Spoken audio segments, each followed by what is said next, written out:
Hey everyone, and welcome to another episode of Community. Got my bestie here. I always start everything with, I'm so excited. I was going to interrupt you and say, I'm so excited. I am so excited. Because I'm here with my bestie. So fun. We have committed this year in 2025, really by pressure from our team, of having a content day where we actually do all the things we say we're going to do. And so far, so good. This is our first one. This is our first piece of content. We were slightly strong-armed into this, but we're happy to be here. Yeah, happy to be here. And it's actually been so cool to see even our team take a lot of ownership on some of this stuff too, because even, I don't know about you, but I always kind of find it hard to think about what to talk about. And I feel like everything I talk about 25/8, you're constantly talking about it. But they came up with a list of things that, our audience is kind of looking for and that is popular based on what we're, talking about. So this one's a good one. Yeah, this one's going to be a banger. I think so too, because honestly, one of the things we see the most in the Social Business Club and with our clients is people are always testing out new offers, which you have to, right? Everyone has to sell something. And by the way, that's how you make money, in case anyone's wondering. In your business, is you got to sell something. And people are always selling different things. And we see the way that people test different things, right? Whether it be a new membership or a podcast or they want to test a retreat or anything like that. They're always trying different things. And we've seen the good, we've seen the bad, and we've seen the ugly. We've also done the good, bad, and ugly ourselves. We certainly have. We've experienced it firsthand. Well, I think it's hard when you're an entrepreneur because, Maria and I are both pretty multi-passionate. So we have, lots of interests, lots of things we want to try. And sometimes people don't want to try those things too. You know? What do you mean? Sometimes you're I have this amazing idea for an offer. Oh. And you're I think everybody is going to want to do this thing or everyone's going to find this really helpful or valuable or great. And then you go to do it and then nobody buys it or, people aren't interested in it. And you have to pivot. And often I think there's a few things that people don't do early that leads to that, right? Where people are not kind of setting themselves up for success. Yeah, I think it's also interesting too because you could have the right information, but you might not have the right delivery for it. So there are so many components that go into it that might lead to it being a disaster or it being great, right? Yeah. And it's it could be the delivery, it could be the information, it could be the marketing. There's so many components to it. So that's why I love this topic because it does require testing and trying different things and seeing what works and market research and talking to your audience and all that good stuff. So should we dive into that? Yeah. Well, maybe we can actually share a story. I think a story would be maybe helpful to illustrate that we are among you in this way.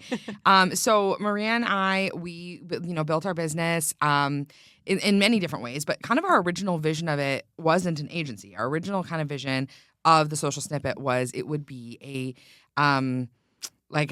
resource hub, a community. We always knew we'd have a membership. We thought, blogs and Pinterest and we were going to be Jenna Kutcher. That's kind of, but I want less fame than Jenna Kutcher for sure. But, as time goes on, our agency grows and grows and grows. And that kind of stuff doesn't make immediate money. So it hasn't always been a huge priority of ours. And being full-time in our business, we have full-time employees. We've got lots going on, bills to pay. So, that's really what we focused on. And we had a course that we still stand by. And we loved this course. It was called Instagram for Impact. It was Maria's baby. It was my baby. Yeah. And every time people did it, they had a great experience. And they would come out transformed. And they'd talk about it so highly. But it was really hard to sell. Yeah. And why do you think that was? It's funny. I was looking at the testimonials from that program yesterday. And I was it was the people who did it got so much from it. But we couldn't get people to buy it. We got people to buy it, but it was a grind. It was difficult. It was not easy. And I think, I don't know, it's hard to say where we totally went wrong because we did do a few iterations of it. And I feel like every time we did it, we kind of learned and changed things and it got better and better each time. Yeah. But I think where we kind of missed the mark was so the ideal client for it. What kind of time do they have? What does this look like for them? What kind of investment are they willing to make in something like this? I think those are all questions we should have dived into more on the front end because where we really were coming from was what information do they need, right? And so I think we went really information heavy, and that's why they got so much out of it. The information in there was great, but it was the delivery, the way we sold it, the way that the investment was all at once. I think that didn't work for the ideal client. Yeah, I think the other piece too is we really overvalued modules. and undervalued our expertise and like the coaching we provided. And that's actually like the only thing people wanted was like they loved the coaching calls. They wanted time with us. Like they wanted our feedback, and they never got through all the modules, which is like very like even us, like we buy courses like pretty often. And then I have one that's sitting in my inbox that I literally have never opened, like, so that kind of stuff happens, right? But we didn't do a good job on the front end. We just kind of were like, we have so many of these types of clients, like we know what they need, and I think what we could have done earlier was like, firstly, I think the first mistake people make is they don't actually talk to their clients about, or like their ideal clients about what they need. So asking them like, we had somebody in the social business club who wanted to do a like a habits formation kind of freebie or like challenge. And it was really long. Like it was like, I think it was going to be like 3 or 4 weeks. And we were kind of like, if someone has trouble with habits, will they sign up for a 4-week challenge? Right? Like you have to ask questions like that. So even with the social business club, like when we design modules, when we do that kind of stuff, like we're always thinking like, what's quick and easy? What's going to give someone a win fast? Like so that they stay engaged. And I think we didn't do enough beta testing or asking questions.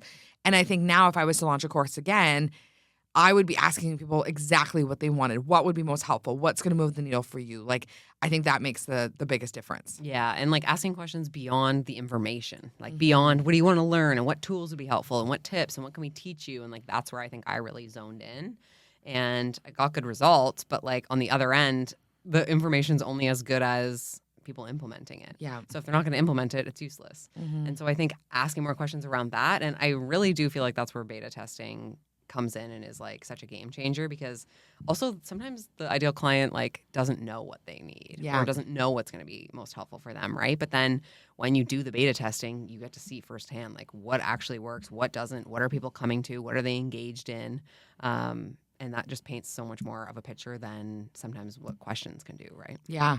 Well, I think too, the beta testing thing, I think people do not spend enough time like doing different types of beta tests. So whether that be, asking your clients, that's great. But when you're running your first program or you're running whatever it is, like don't be ashamed of letting some people in for free, letting people try things, letting people in at a discounted rate. Like obviously be in integrity. Like you don't want people paying full price and then everyone else is paying like $75. Yeah. But like really that was how we got a lot of feedback, is like we let a few people through the course for free. And we were like, wow, those people like actually had a lot of transformation as well. We know that when people pay, they pay attention. We know that, like, right? Like you get added to something for free. This happens all the time. We're so lucky. We're so blessed. We get added to stuff for free all the time. And then I'm like, I'm never going to open that. But when you pay, you're kind of like, okay, I need to get my return. And so I think really just even like, how do you ask questions, but how do you even like let people in to try it in a way that works? So should we talk about like what beta testing is? Yeah. Maybe some people don't know. Love that. And it's essentially when you have a new offering, a lot of times this will look like something like a membership or a course or an offering similar to that. And doing a beta test is essentially sort of like a trial run where you let people into the program or whatever it is at a discounted rate. And you, in exchange for that discounted rate, the expectation is that those people are giving feedback and testimonials and helping you essentially build the program to what it will become when you're going to fully launch it and sell it to your audience. Yeah. So what do you think are some like do's and don'ts of beta testing? And did I miss anything in the definition there? No, I don't think you did. I think like the don'ts of beta testing are like, pressuring people into doing things that they don't want to do. Like, I think if people are telling you they don't like something or it doesn't feel like an aligned offer, listen to them. We've had this too. I'm just going to also say sometimes you'll get feedback from someone and someone will tell you something's a bad idea.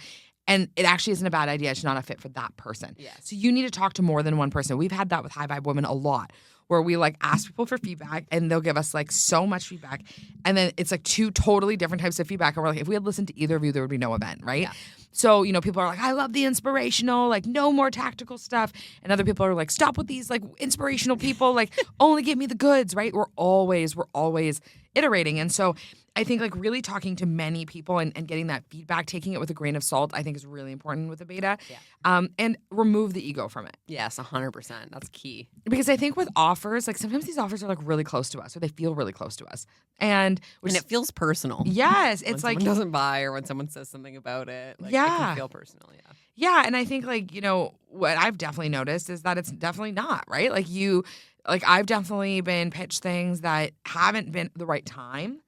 And it was never about the person. It's not about the offer even. It's like not the right season for me. Recently, I actually got a pitch like that. And I was like, oh my gosh, it was an angel investment pitch. I was like, this is a no-brainer. This was so good. But like, I'm actually in a money-saving season of my life, like with having a child coming soon. TTYL.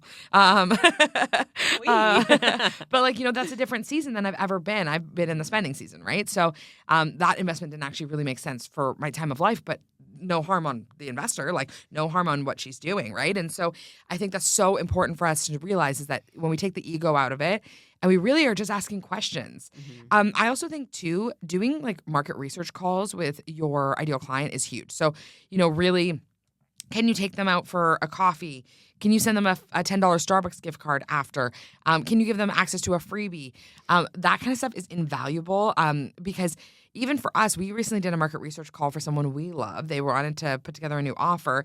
And we were kind of like, hey, this is actually like what wouldn't work for us. And we're probably your ideal client. Here's why. And we gave a lot of really good feedback that helped them craft their offer. So don't be afraid to like get on the phone. And I'm even surprised, like I'm always happy to do those for free. Yeah. But like I know that like there's people out there who are also happy to do that. Yeah. And like make it convenient for the person, right? Like make it virtual, do it when they want to do it. Like you said, like give them a Starbucks gift card or like a little incentive, and also just be like kind and honest and genuine and tell them how you're so excited about what you want to do and how helpful this is going to be for you. Like I think people will be surprised how willing people are to help. Yeah. Another do for the beta testing, I would say, is like I think it's really important to set clear expectations with the beta testers, because I think a mistake people sometimes make with beta groups is like they think that they're just going to get all of this like feedback and testimonials and like all these things. But what I learned and found really helpful in the end, once we got a little bit better, we actually did like a few beta rounds, is letting them know on the front end, like what your expectations are around that, right? Like I want you to show up in this program really like honestly and genuinely like how you would show up in any other program, and like take what resonates, leave what doesn't. But like here are the things that I'm looking for in exchange for this discounted rate or whatever kind of perk they're getting for being in the beta group, right? So like, I would love at the end if we could schedule a 30-minute call where I can get some feedback and like a testimonial from you, and I'd love this along the way, and just like naming those things that you need and kind of thinking about them in advance and being really intentional about them. Yep. I think can be and is like really helpful, because then also you use those testimonials and that feedback not only to make your offering like the best offering it can be, but then you also have marketing materials to, launch it into the world. And Totally. get everybody else on board where you already have that social proof, right? Well, that's actually huge. That's a huge one, the marketing materials and the social proof, because people don't like to make the first move. We see this, right? And there's things that we do as marketers that we're very like intentional with when it comes to creating social proof and hype. So I even think about, like, for example, when we do High Vibe Women, this is not a mistake that we make when we screen cap the ticket orders, right? We screen cap that so people are buying, right? You can see that. When people take Post-it notes and they put them on a wall and they write everybody's name for everybody in their program, when people do that, the reason they're doing that is to show you there's other people. Yeah. You don't want to be the first person to buy. You don't want to be alone. So if that's the case, if your ideal clients, you're selling to them, how do you create a spot for them where they're excited, they're ready, they're excited to buy, and they know there's probably other people who have experienced it. And then once those people do it, like one of the things that I think is so underrated is like privately selling to your super fans. This is something we've always done. Is from our very first retreat to this retreat we're going to do this upcoming weekend, like everything I've ever done, I always, when I had my old business, I would message people I know were primed to buy, and I'd say, if it felt aligned and I believed this, I would say, hey, I noticed that I'm going to do this and I think you would be a good fit, and here's why. Let me know what you're thinking. I'd love to give you first dibs. That's so special, right? And then once you have a few people in, it makes you're like, okay, good. Like I've got a group and I'm excited about it. That was a really huge part of like our success in our first business, was we had a really good crew of people who bought everything all the time, and which was awesome. But it really took that personal touch.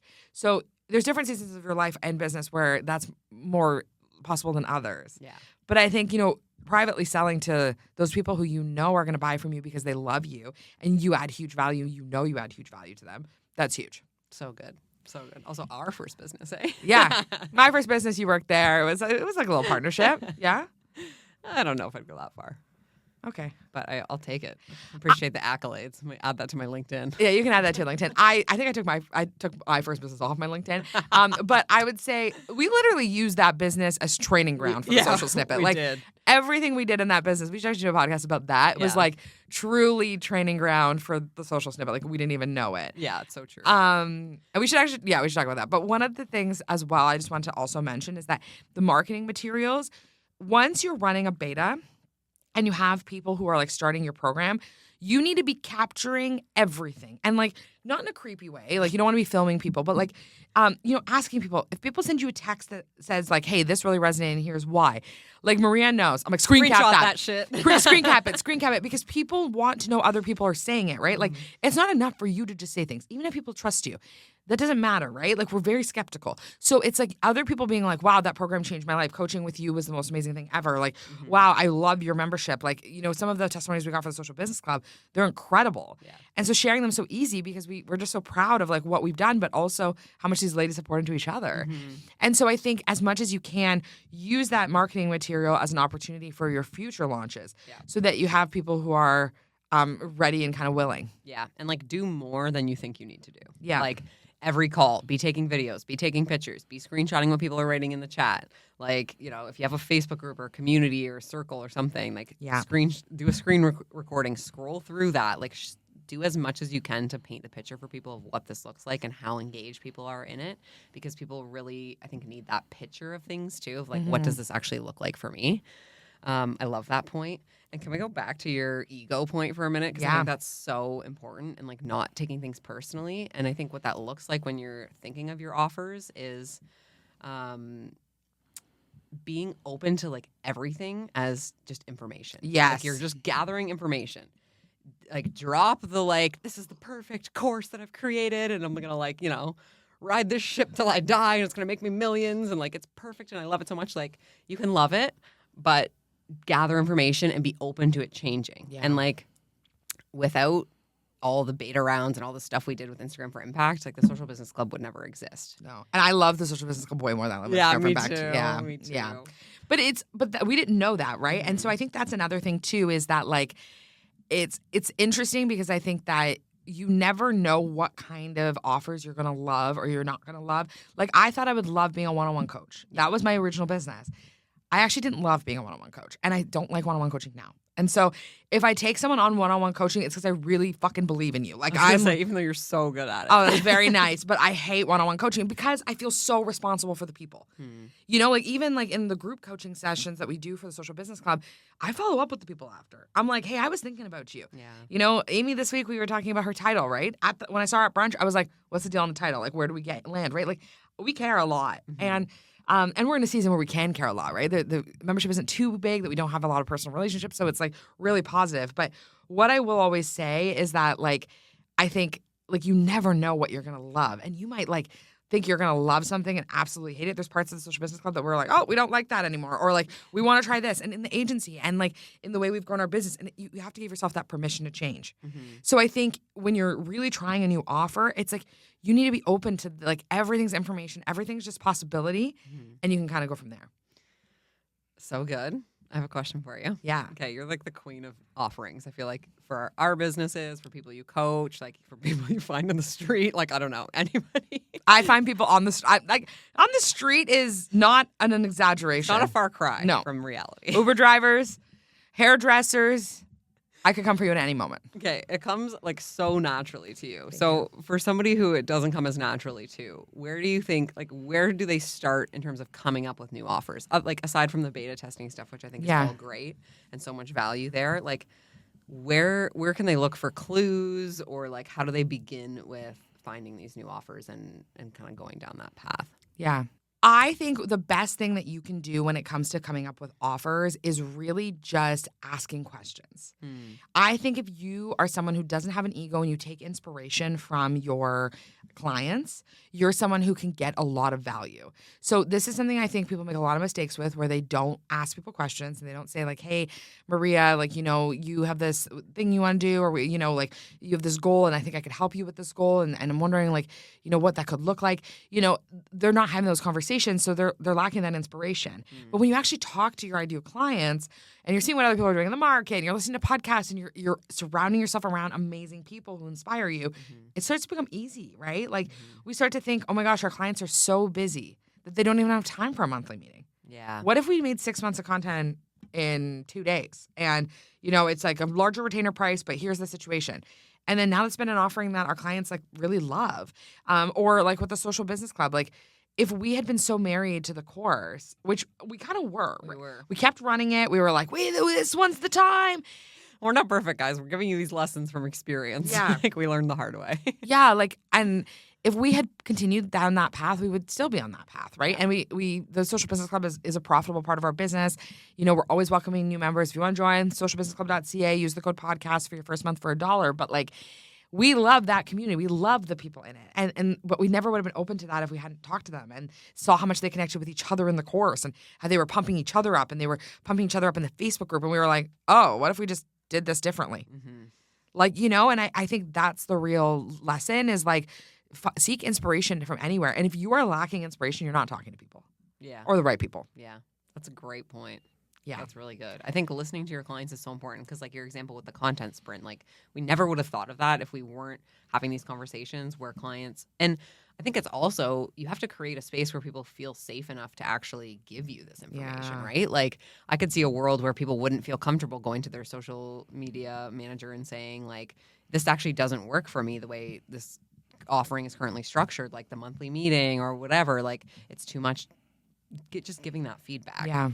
You have to create a space and an environment and a conversation where people are comfortable to share those kinds of things and just listen to them, right? Like that's where almost all of our ideas have come from is just like listening to our clients or people on discovery calls or people in our course or whoever, people on Instagram. Like what are they asking about? What are they even looking at, like what your marketing is doing and like what are people resonating with the most? Like, what posts are they all over and commenting on and what posts are kind of dry, right? Like everything is leaving clues and hints as to where you should go next. Yeah, and how you should spend your time. Yeah. I love that. Maria, if somebody was thinking about an offer right now, what is the thing that you would tell them, number one step, the first step that they can do? Like, do they have the offer? No, right? They're like dreaming. Oh, man. Talk to a bunch of people. Find your ideal clients. Yeah, I think two things. One, I would find your ideal clients, be talking to, like, just be having conversations. Yeah. What are they struggling with? Like, get as much information as you can about them. And, like, I think there are creative ways to do that. You mentioned a few. Yeah. Even, like, asking for, like, an exchange. Like, hey, for example, for us, like, could I have 30 minutes of your time, ask you a bunch of questions for market research for a new offering, and then I'll spend half an hour pouring into you on social media or podcasting or whatever I can be of service for, right? So, like, making it feel mutual, I think, is important. Yeah, totally. And the other piece is, like, you have to actually figure out how you're going to sell the thing, right? So I think something that's been important for me in that journey is, like, finding people who I admire and respect who are doing something similar, because it helps you see, it just helps you get inspired and see what they're doing. How are they doing it? What's working for them? There's so much you can learn from people who are like just a few steps ahead of you or like 10 or 20 steps ahead of you, right? And like not trying to be and just emulate every single thing that they do, but just seeing what's possible and how it can be done, I think has been really important for me too. So I would say those, I know you asked for one thing, I'm giving you two, but conversations and getting info from your ideal client, learning as much as you can, being open, and then finding someone a few steps ahead who's doing something similar that you can take notes from. Love it. What was that thing that person said one time? We always die, whatever it said. Conversations create business. I was literally thinking about that as you were talking and I couldn't remember what it was. Conversations start business. This person was like an insightful Wasn't it something about relationships? Yeah, like it was. This person's like a multi-millionaire, and like this, and they were like, "I had one tip for you: it's relationships start business." And we're like, "No, we know that for sure." But yeah, we'd love to hear from you guys what resonates about offers, what doesn't resonate. Of course, in the Social Business Club, we go over people's offers, we give feedback on how to market them. But we always love to hear like what resonates and how people can try things because it's such a huge part of really figuring out like how to be successful is like being able to sell those offers because we've had some missteps for sure, and offers are not for the faint of heart. Like you need to make sure it's good. They certainly are not. And I think something to remember too, as you're, going through these offers and having different iterations and having things that probably fail or don't work out the way you want them to, is like all of those things are just preparing you for what's next, whether that be like teaching you the lessons you need to learn for what's next, turning you into the person you need to be for what's next, or just like in some way, shape, or form, getting you to whatever you're supposed to do in the future, right? So don't put too much pressure on yourself for everything to be like a raving success, I think is also a good point. And just have fun with it. Be open to it changing. Yeah, it could go better than you can even imagine. Exactly. Yeah, high vibe. Love you, Maria. So fun. Love you. Thanks so much for listening to Community with me, Kristina Bartold, and I'm just so excited to continue the conversations. If you're looking to grow your community and learn more about social, join us at thesocialbusinessclub.ca and use the code podcast to get your first month for $1. Share this episode with your friends and on social, or leave a review. It means the world.